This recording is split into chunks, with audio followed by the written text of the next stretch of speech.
We're currently in a high interest rate environment in the mortgage world. Mortgage rates hovering around that 7%. Recently, they started to dip down, but the high interest rate environment is hurting other industries as well, or it's stretching affordability of consumers.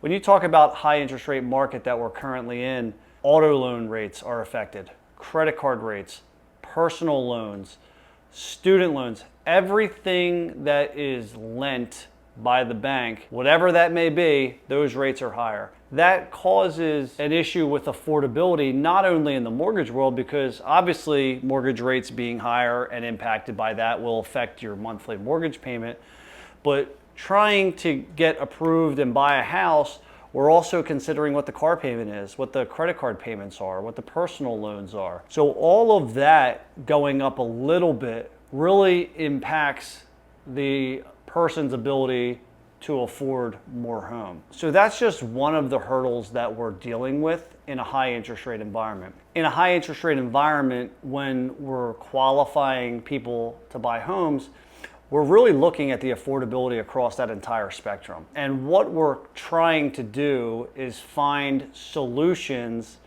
to help people get through this high rate environment, because we know at some point it's going to change. If we look back at the history of rates, over an extended period of time, rates have been high, rates have been low, they've been high, medium, low. It goes up, it goes down. I've been in this industry for over 20 years. I've been through high rates environments back in 04, 05, 06.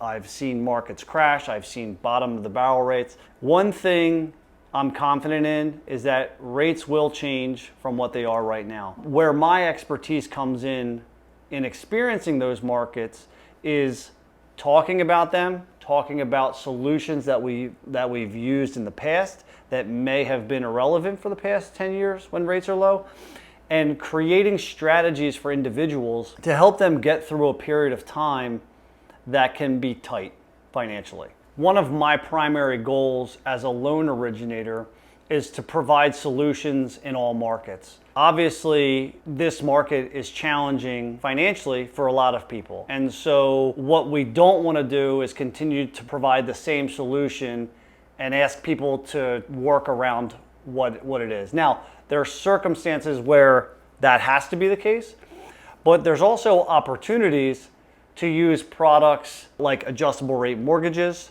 like temporary buy downs, things like that allow us to get lower interest rates for periods of time to get through higher rate environments. Again, my job isn't to make the decision for people. Everyone has a different risk appetite. Some people are just not comfortable with the thought that a rate on a mortgage could change in 7 years. And I get that. And I'm not knocking anybody for that. That is, everyone has their own opinions on how they want to handle their finances. My job as a loan officer isn't to make that decision for somebody, it's to provide them with the options and explain them in detail so they have an understanding. Will an ARM product work for you? What is an ARM? How does it work? When does it change? What's a temporary buy down? How do I get that paid for? Does that something that stays that way? These are all questions that we go into detail about. Ideally, what I want to do is educate on the different solutions that are available, and ultimately it's the consumer decision on what they're willing to take on. So as long as interest rates are high, I think it's important to provide consumers with different options so they can choose what the best path for them to navigate this period of time is. Eventually,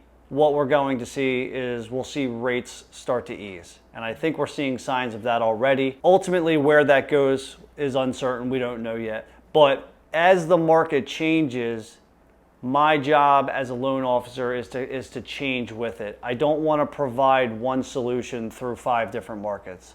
As the markets change, I want to provide solutions based off of what is changing, right? If rates are coming down, do we want to put a prepayment penalty on a loan? If rates are increasing or projected to increase and are currently low, do we want to put you in an ARM? These are all conversations and strategies that need to change as the markets are changing. So a good loan officer is always going to be changing. I'm not going to tell you something that I was saying 5 years ago, it should be different now. Times have changed, products have changed, markets have changed. If someone's using the same techniques they did when rates were 3%, something's wrong, okay? So what's the future of this high rate market? When does it end?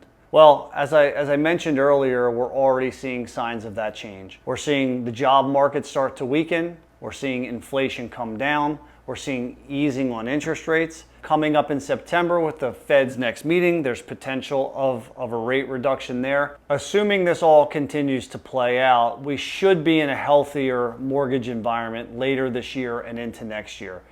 For those people who purchased in late 2022 through now, will have the opportunity to refinance if rates continue to trend in this direction. So fingers crossed, people that have bought the houses in the past couple years and have been weathering the storm of high rates will see some relief. Those on the sidelines still, housing will become more affordable in terms of where rates are. The uncertain piece is what happens with home prices.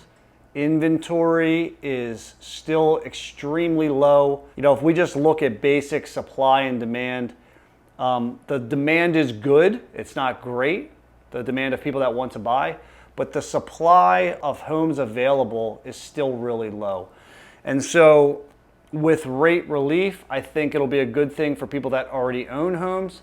I'm not sure how it's going to play out for people that still do not own a home. I think there's still a rocky road ahead in that regard. I think that unless there's some uptick in supply, I think there's a likelihood that home prices will continue to surge, and it could be even more of an issue with housing affordability in the United States. But again, market by market will be different. Some markets will boom, some will bust. Certain states are already starting to see supply ticks up, so that's good. So again, there's really not a clear sight line of how this is going to play out. It's a very interesting market, but if you are a homeowner currently, I believe relief is ahead for you. If you are still on the fence about buying, I think your affordability will get better, but there is still a likelihood that these home prices will continue to inch up.